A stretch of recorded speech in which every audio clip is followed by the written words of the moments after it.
Parking is the act of stopping and disengaging a vehicle and usually leaving it unoccupied. Parking on one or both sides of a road is often permitted, though sometimes with restrictions. Some buildings have parking facilities for use of the building's users. Countries and local governments have rules for design and use of parking spaces. Car parking is essential to car-based travel. Cars are typically stationary around 95% of the time.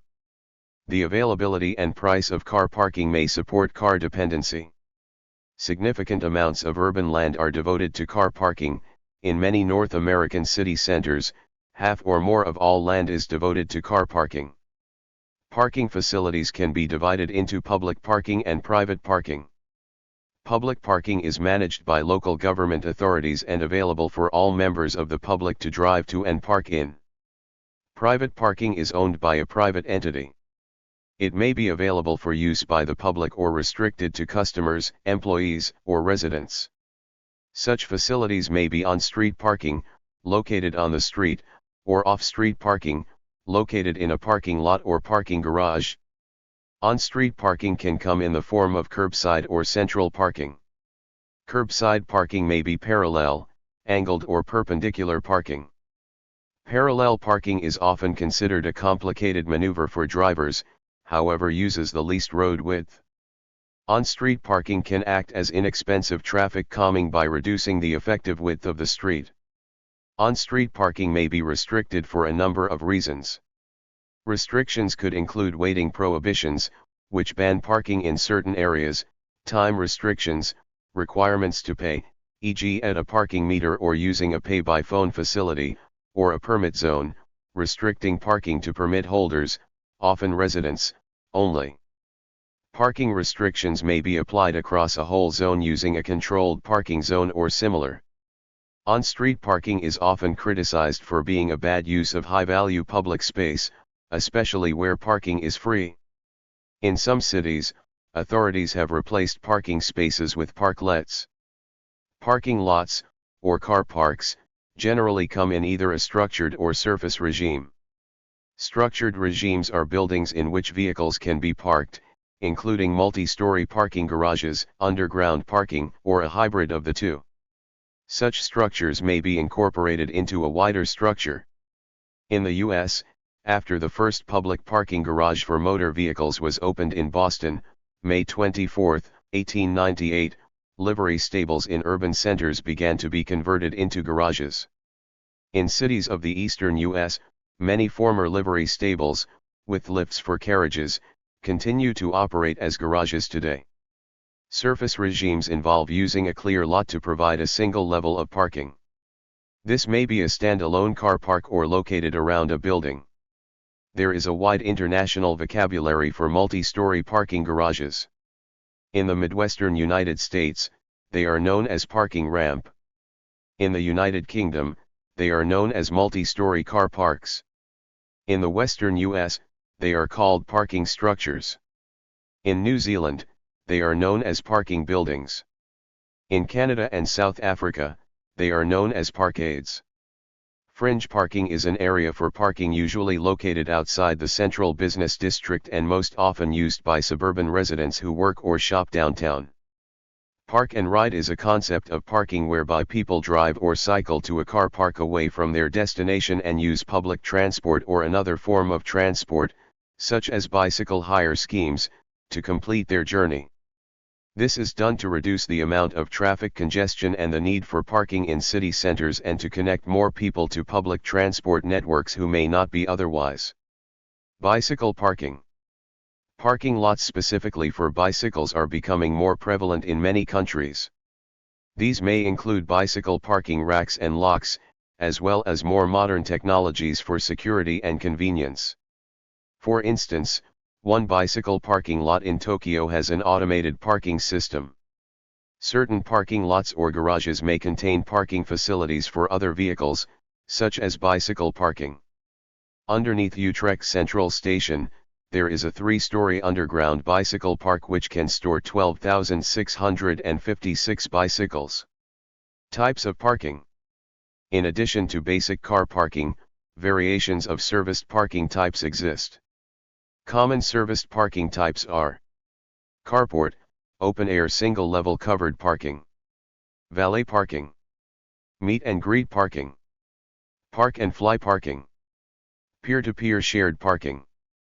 Parking spaces within car parks may be variously arranged. Parking is one of the most important intermediate goods in the modern market economy. Early economic analysis treated parking only as an end-of-trip cost. However, later work has recognized that parking is a major use of land in any urban area.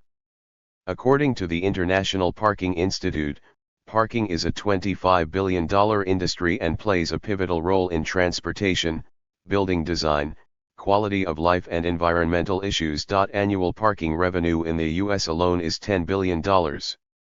In urban areas, car parks compete with each other and curbside parking spaces.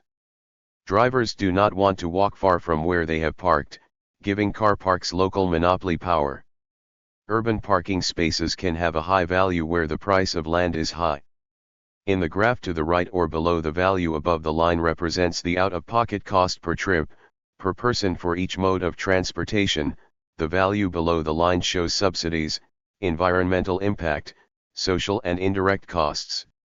When cities charge market rates for on-street parking and municipal parking garages for motor vehicles, and when bridges and tunnels are tolled for these modes, driving becomes less competitive in terms of out-of-pocket costs compared to other modes of transportation. When municipal motor vehicle parking is underpriced and roads are not tolled, the shortfall in tax expenditures by drivers, through fuel tax and other taxes, might be regarded as a very large subsidy for automobile use, much greater than common subsidies for the maintenance of infrastructure and discounted fares for public transportation. The average response in parking demand to a change in price, parking price elasticity, is -0.52 for commuting and -0.62 for non-commuting trips. Non-commuters also respond to parking fees by changing their parking duration if the price is per hour. Donald C. Shoup in 2005 argued in his book, The High Cost of Free Parking, against the large-scale use of land and other resources in urban and suburban areas for motor vehicle parking. Shoup's work has been popularized along with market rate parking and performance parking, both of which raise and lower the price of metered street parking with the goal of reducing cruising for parking and double parking without overcharging for parking. Performance parking or variable rate parking is based on Shoup's ideas. Electronic parking meters are used so that parking spaces in desirable locations and at desirable times are more expensive than less desirable locations. Other variations include rising rates based on duration of parking. More modern ideas use sensors and networked parking meters that bid up, or down, the price of parking automatically with the goal of keeping 85 to 90% of the spaces in use at any given time to ensure perpetual parking availability. These ideas have been implemented in Redwood City, California, and are being implemented in San Francisco and Los Angeles. One empirical study supports performance-based pricing by analyzing the block-level price elasticity of parking demand in the SFPARK context. The study suggests that block-level elasticities vary so widely that urban planners and economists cannot accurately predict the response in parking demand to a given change in price. The public policy implication is that planners should utilize observed occupancy rates in order to adjust prices so that target occupancy rates are achieved. Effective implementation will require further experimentation with and assessment of the Tatonement process. The management of parking as a land use is an aspect of urban planning. Municipal parking regulation introduced controls for parking on public land, often funded through parking meters. However, with the growth of car use, the supply of on-street parking became insufficient to meet demand. City center merchants called on municipalities to subsidize car parking in the city center to facilitate competition against new forms of car-centric commercial development. Parking is a heavy land use. The total land area of parking in the U.S. is at least the size of Massachusetts. Off-street parking can be a temporary usage for a landowner to extract value from a vacant lot. A parking space reserved for milk trucks at a Montebello cheese production facility. The French wording says camion à lait, which means milk truck. During the winter of 2005 in Boston, the practice of some people saving convenient roadway for themselves became controversial. At that time, many Boston districts had an informal convention that if a person shoveled the snow out of a road space, that person could claim ownership of that space with a marker. However, city government defied that custom and cleared markers out of spaces. In congested urban areas, parking of motor vehicles is time-consuming and often expensive. Urban planners who are in a position to override market forces must consider whether and how to accommodate or demand manage potentially large numbers of motor vehicles in small geographic areas. Usually, the authorities set minimum, or more rarely maximum, numbers of motor vehicle parking spaces for new housing and commercial developments, and may also plan their location and distribution to influence their convenience and accessibility. The costs or subsidies of such parking accommodations can become a heated point in local politics. For example, in 2006 the San Francisco Board of Supervisors considered a controversial zoning plan to limit the number of motor vehicle parking spaces available in new residential developments. Tradable parking allowances have been proposed for dense residential areas to reduce inequity and increase urban livability. In summary, each resident would receive an annual, fractional allowance for on-street parking. To park on the street, one must assemble a whole parking allowance by purchasing fractional allowances from others who do not own cars. In England, NHS hospitals are permitted to charge patients, staff, and visitors for parking at the hospital. This has been criticised for adding extra costs to accessing healthcare. In Scotland and Wales, all hospital parking charges have been abolished. Most airports provide parking for patrons. Parking is normally split into short-stay parking, intended for those dropping off or picking up passengers, and long-stay parking, intended for staff and passengers who choose to drive to the airport. At larger airports, long-stay parking may be located further away from the terminal, while parking at the terminal will be more expensive. Some airports charge more for parking cars than for parking aircraft. Airports may be reluctant to discourage passengers from arriving at the airport by car due to the revenues generated. At UK airports, it is rare for employees to pay for their car parking. Generally, the airport's authority will charge for staff permits, but these permits will be purchased by employers and the cost not passed on to staff. Staff are generally more willing to park at a site away from the airport than passengers too. Parking Generation is a document produced by the Institute of Transportation Engineers, IT, that assembles a vast array of parking demand observations predominantly from the United States. It summarizes the amount of parking observed with various land uses at different times of the day/week/month/year, including the peak parking demand.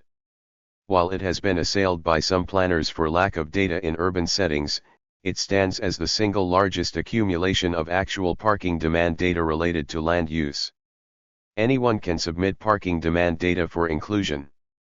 The report is updated approximately every 5 to 10 years.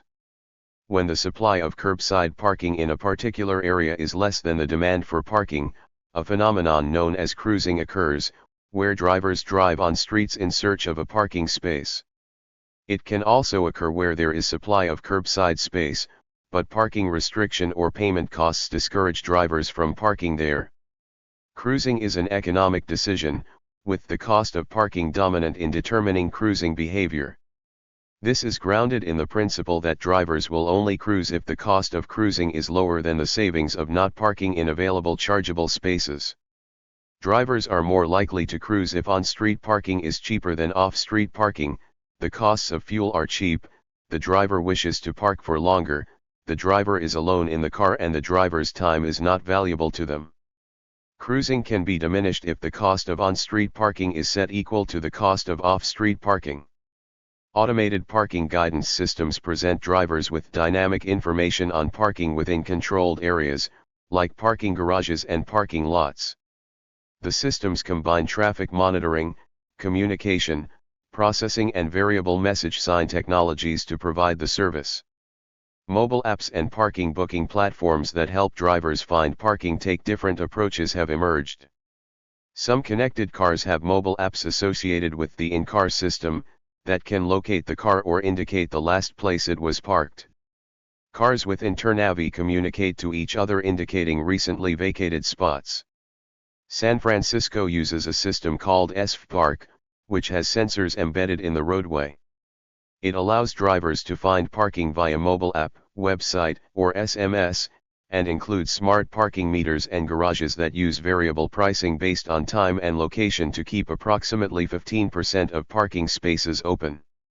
Some South Boston spots also have sensors, so users of an app called Parker can find vacancies. Ford Motor Company is developing a system called Parking Spotter, which allows vehicles to upload parking spot information into the cloud for other drivers to access. Parking Guidance and Information System provides information about the availability of parking spaces within a controlled area. The systems may include vehicle detection sensors that can count the number of available spaces and display the information on various signs. There may be indicator lights that can lead drivers to an exact available spot. An amusing alliterative slang term for finding an ideal parking spot directly in front of one's destination is Doris Day parking, named for the American singer and actor who in numerous romantic comedy films was shown to immediately drive into the perfect spot time after time. Statistically, the optimal strategy is to drive past the first empty spot and park in the next available spot. Thank you for watching this video.